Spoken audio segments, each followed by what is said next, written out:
আপনার ফ্যামিলি ছাড়া এই ঈদ করতেছেন, তাতে আপনার খারাপ লাগতেছে না? ভাই খারাপ লাগে, সবারই লাগে ভাই।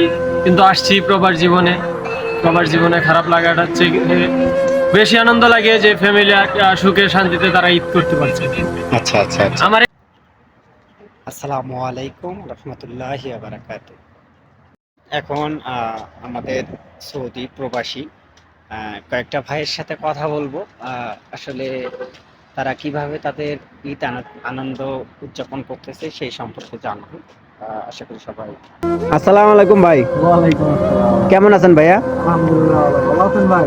আলহামদুলিল্লাহ। তো প্রবাস জীবনে আপনার ঈদের আনন্দটা কেমন বলেন?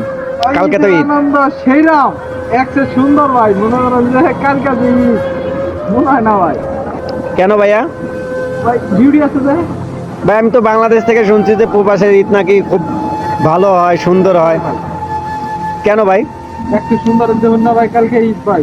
হ্যাঁ, আজকে ধরুন ভাই যে ডিউটি করতেছি ভাই, কালকে ডিউটি করতে আপনাদের কোনো ছুটি নাই? কি আর ছুটি ভাই, সব ছুটি ভাই, বাংলাদেশে ফিরে আইছি। কেন, আমি তো যতটুকু জানি যে সৌদি সরকার আইন করছে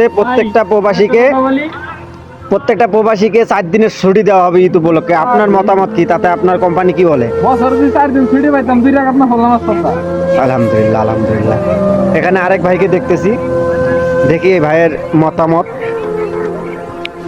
আসসালামু আলাইকুম ভাইয়া। ওয়ালাইকুম সালাম ওয়া রাহমাতুল্লাহি। ভালো আছেন ভাই? ভাই আপনার কি অবস্থা? আলহামদুলিল্লাহ ভাই। তো আপনার আগামীকাল যে ঈদ, আপনার মনে আনন্দ লাগতেছে না? জি ভাই, আনন্দ লাগতেছে। আনন্দ বলতে ভাই, যে আনন্দটা আমরা এখানে পাওয়ার কথা ছিল সেই আনন্দটা লাগতেছে না ভাই। কেন ভাই?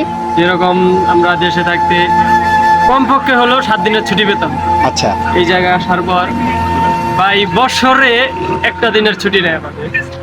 আচ্ছা আসলে আমরা কি বলবো যে ভাই, এতটুকু সুখে আছি যা মন থেকে বলে বোঝাতে পারছি না আমরা এখন ভাই। আচ্ছা। আরেকটা বিষয়, যে আপনি আপনার ফ্যামিলি ছাড়া এই ঈদ করতেছেন, তাতে আপনার খারাপ লাগতেছে না? ভাই খারাপ লাগে, সবারই লাগে ভাই। কিন্তু আসছি প্রবাস জীবনে খারাপ লাগাটা হচ্ছে বেশি আনন্দ লাগে যে ফ্যামিলি সুখে শান্তিতে তারা ঈদ করতে পারছে।